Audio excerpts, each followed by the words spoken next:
कच्चा चिट्ठा में आज बात इजराइल के दो बहुत ही बड़े दुश्मनों की। इन दोनों देशों ने एक के बाद एक अपनी सेना की परेड निकाली।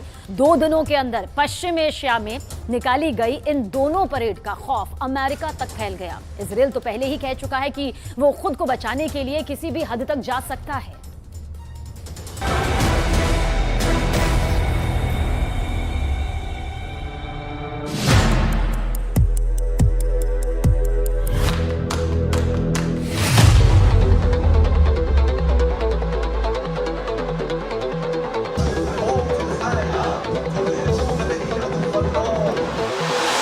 दो देश,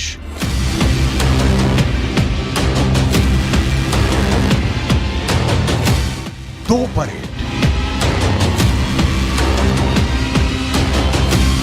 100 मिसाइल और ड्रोन जैसे घातक हथियार, लेकिन टारगेट एक। ईरान की ताकत दुनिया ने बहुत देखी है। आप यमन की पावर देखिए। ये वो देश है जिसने 9 साल से गृह युद्ध झेला। वो अब अपनी ताकत दिखा रहा है।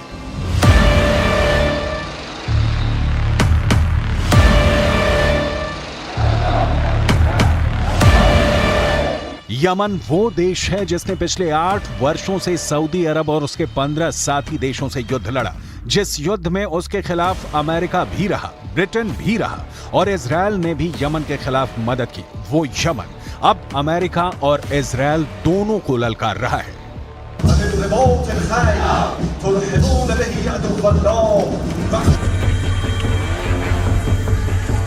युद्ध की ऐसी ललकार, ऐसा गुस्सा, आप इस इलाके को पश्चिम एशिया कहकर बुलाइए, इसे खाड़ी कहिए या फिर मिडल ईस्ट, नाम कितने भी हों, लेकिन इस वक्त यूक्रेन के बाद दुनिया का सबसे खतरनाक इलाका कोई है तो वो यही जमीन है।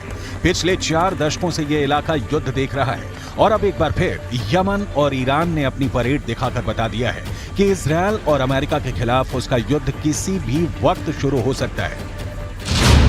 एक तरह से कहा जाए तो यमन और ईरान ने मिलकर डबल धमाका कर दिया है। जब से यमन और ईरान ने बैक टू बैक 2 परेड निकाली है, इसे इजराइल के खिलाफ निकाली गई तबाही की परेड कहा जा रहा है। इसे देखकर इजराइल से ज्यादा अमेरिका घबरा गया है, क्योंकि यही अब 2 दुश्मन हैं जिनसे ईरान अपना हिसाब बराबर करना चाहता है। सऊदी अरब से दोस्ती के बाद ईरान के सामने अब सिर्फ 2 ही बड़े चैलेंज हैं। ये है इजराइल और अमेरिका। बहुत गौर से देखिए ईरान के राष्ट्रपति इब्राहिम रईसी ने इजराइल और अमेरिका के लिए क्या कहा।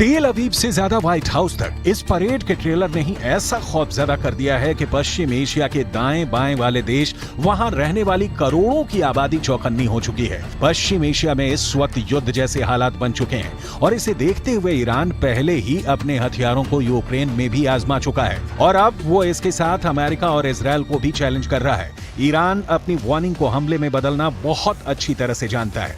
ऐसा उसने जनरल सुलेमानी की हत्या के बाद करके दिखाया था। साथ में अब यमन में जो परेड हुई है उसने ईरान की ताकत को और बढ़ा दिया है। यमन वो देश है जिसके ज्यादातर हथियार ईरान से ही सप्लाई किए गए हैं। यमन की इस मिसाइल का नाम है तूफान, जो 1000 किलोमीटर की रेंज तक मार कर सकती है। इस मिसाइल से यमन ने सऊदी अरब को कई बार डराया है। इजराइल को भी लगता है कि यमन को ऐसे और हथियार मिल सकते हैं और फिर वो उसके लिए खतरा बन जाएंगे। ईरान भी यही डर फैलाना चाहता है। जाहिर है कि इजराइल के लिए भी एक नया फ्रंट साबित हो रहा है।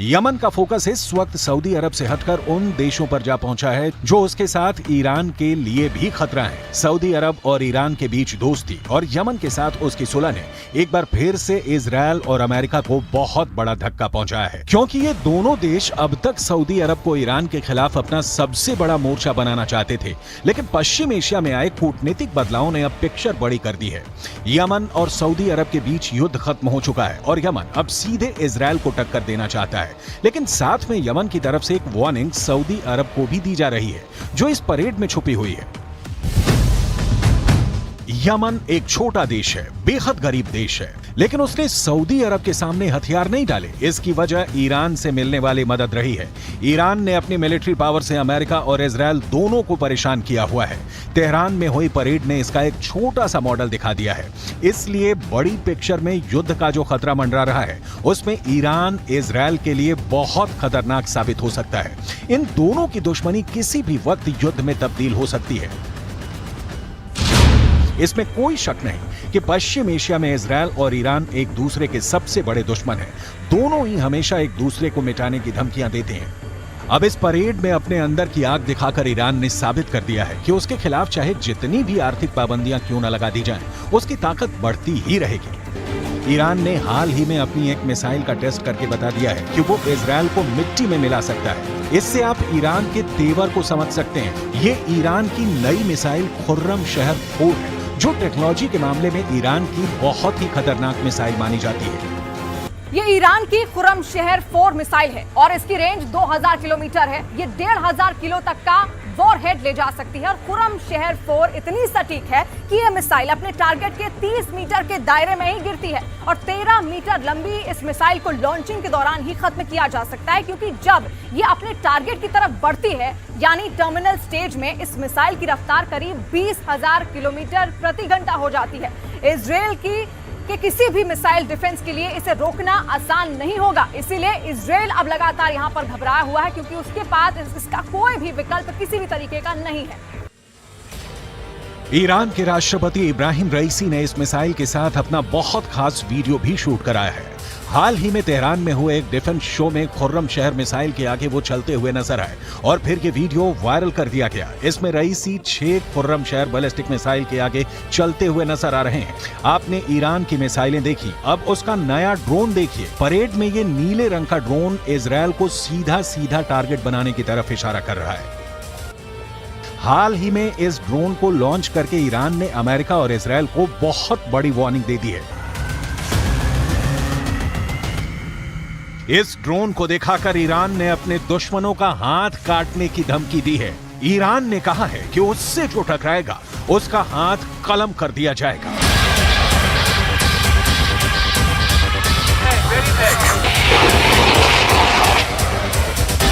आखिर इस नए ड्रोन को लेकर ईरान का आत्मविश्वास इतना क्यों बढ़ गया है? ये ड्रोन गाइडेड बम से लैस है। ये drone anti tank guided missile से लैस है।